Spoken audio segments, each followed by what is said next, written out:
कुछ लोग 7 दिन वाले हो गए। 21 दिन जब आप इसमें लगा लीजिएगा तो ये निश्चित जानिए कि जब व्यवस्था बनेगी तो आपको कोई ना कोई नौकरी, व्यवसाय, रास्ता सरकार की व्यवस्था में आपको मिल जाएगा। चाहे आप पढ़े लिखे हैं, नहीं हैं, कोई परीक्षा दीजिए। जैसे शिक्षा मित्र बहाल हुआ, वैसे ही ये समाज के मित्र बहाल हो जाएंगे। पूरे बिहार में 1 लाख आदमी को आपको नौकरी का व्यवस्था निश्चित तौर पर हो जाएगा। आपको 21 दिन इसका ट्रेनिंग करना है और ये पाने के लिए अपने गांव में 10 महीना ईमानदारी से काम करना है। काम जो आप पहले से कर रहे हैं वो करते हुए करना है। दुकान चलाते हैं, दुकान चलाइए। खेती करते हैं, खेती कीजिए। पढ़ाई करते हैं, पढ़ाई कीजिए।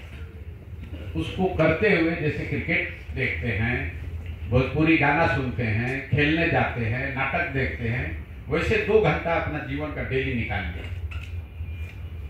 अगर ये लॉटरी लग गया, जन सुराज कल बन गया, तो अपने गांव से आप समाज के मित्र, समाज बंधु बनेंगे, नौकरी पा जाएंगे। आपको कोई परीक्षा नहीं देना पड़ेगा, आपको कोई डिग्री नहीं लेना पड़ेगा, आपका जीवन सुधर जाएगा। ऐसा नहीं है कि आप दल का प्रचार करते हैं, कोई आरजेडी का झंडा ढोया, कोई भाजपा मोदी का झंडा ढोया, मोदी बन गया प्रधानमंत्री, आपका जीवन जैसे था वैसे ही रह गया।